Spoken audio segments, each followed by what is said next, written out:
Good morning বন্ধুরা, সুন্দর সকালের শুভেচ্ছা জানাচ্ছি। আজকে কিন্তু ওয়েদারটা বাইরের খুবই ভালো, ঝিরিঝিরি বৃষ্টি পড়ছে। আর এই দেখো পাউরুটি টোস্ট করে নিয়ে এবারে বাটার মাখাচ্ছি, মানে মাখন মাখাচ্ছি এর উপরে।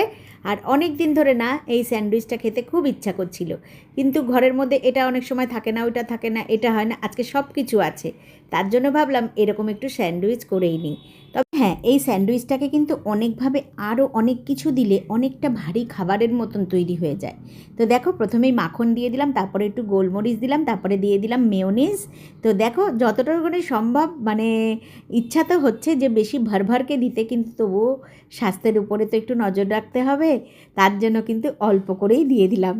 তো যাই হোক, এটা অল্প হয়েছে না বেশি হয়েছে অবশ্যই কমেন্ট করে জানিও, ঠিক আছে?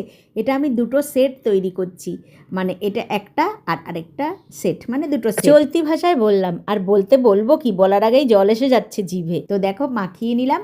এবার একটু শসা আর টমেটো কেটে নিয়েছি, যেটা এখন আমি এটার উপরে সাজিয়ে। আর ওই দেখো মাশরুম টুকি দিচ্ছে, আজকে কিন্তু মাশরুম হবে। আর একটু মাশরুম আমি ইউজ করেছি, সেটা আমি তোমাদের সাথে শেয়ার করছি। একটা টমেটো দিলাম, আমার না এরকম করে কাঁচা টমেটো দিয়ে খেতে খুব পছন্দ হয়। তা তোমাদের মধ্যে কারা কারা পছন্দ করো অবশ্যই কমেন্ট করে জানিও।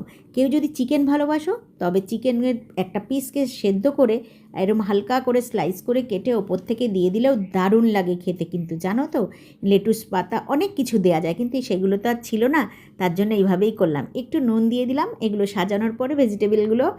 তারপরে দেখো, আর শসা আর টমেটোর উপকারিতা জানোই। টমেটো হচ্ছে ভিটামিন সি ভরপুর, ক্যালোরি কম করতে অনেক সাহায্য করে। শসা তো সব কিছুতেই সাহায্য করে।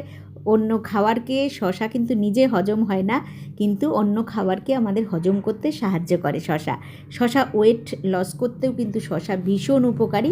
সাথে দিয়ে দিলাম গরম গরম কফি। তো এটা আমি সাজিয়ে নিয়েছি, এখানে কিন্তু দুজনের খাবার আছে, ঠিক আছে? আমি তোমাদেরকে একটু শেয়ার করার জন্য দেখা, যারা আমার ভিডিও দেখো তারা তো জানোই আমাদের ঘরে নানামণির নানা মতের খাবার। আর এখানে একটুখানি বানিয়ে নিলাম, পোলাওয়ের মতন করে নিয়েছি। ওই চলতি কথায় যেটা বলে, একটু মাশরুম, একটু পনির, তারপরে আজকে গাজর ছিল না জানো, তো বিটও ছিল, কিন্তু বিট দিলে এটা লালচে কালার হয়ে যাবে, যেন বিটটা অ্যাভয়েড করে গেছি। তো একটু পোলাও করে নিয়েছি, পনির, তারপরে মাশরুম আর যা যা দিতে হয় সেগুলো দিয়ে। তো টিফিনেও দিয়ে দিলাম, আর এটা খাওয়ার জন্য দিয়ে দিলাম।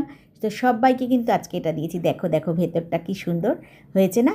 আমার আরেকটু টমেটো নেওয়ার ইচ্ছা ছিল, কিন্তু এক পিস নিয়েছি, কারণ সবাইকে দিয়ে আরেকটা টমেটো কাটতে হবে আমার জন্য শুধু, তার জন্য আমি কাটলাম না, কারণ ওটা পড়ে থাকবে। ঠিক আছে, হয়তো আমি 2-1 পিস নেব, আর বাকিটা পড়ে থাকবে, তার জন্য আরেকটা টমেটো আমি কাটিনি। ও নিজের জন্য এগুলো থাক, আরেক দিন না হলে খাওয়া যাবে। তবে হ্যাঁ, এই জলখাবারটা কিন্তু খুব স্বাস্থ্যকর, খুব হেলদি। তো দেখো, আর আরেকটা জিনিস বলি, আমার কিন্তু স্যান্ডউইচ একটু মুচমুচা খেতে পছন্দ হয়।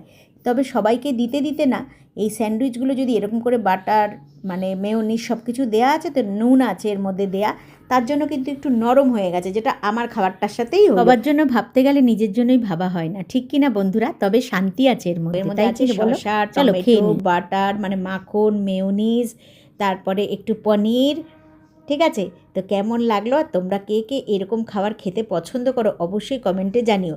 সবাইকে কফি দিয়েছি, আর আমি নিয়েছি চা। এই দেখো ভরভরকে নিয়েছি কিন্তু আজকে অনেক দিন পর একটু মেয়োনিজ খেলাম। আমার মেয়োনিজ খেতে খুব ভালো লাগে, জানো তো। তো মেয়োনিজ আবার এমনি খেতে ভালো লাগে না, অনেক কিছু আমি বানাই, যেমন শোয়ারমা রোলও কিন্তু আমি বানাই। জানি না উচ্চারণটা আমার ঠিক হলো নাকি, তুত লেগেছি। হঠাৎ করে দেখি এই পোকাটা চলে এসছে কোথার থেকে। আমি তো জলদি ঝটপট করে খেয়ে উঠে গেলাম, আর মা একটা কাগজ নিয়ে ওর পিছন দৌড়াচ্ছে ধরার জন্য।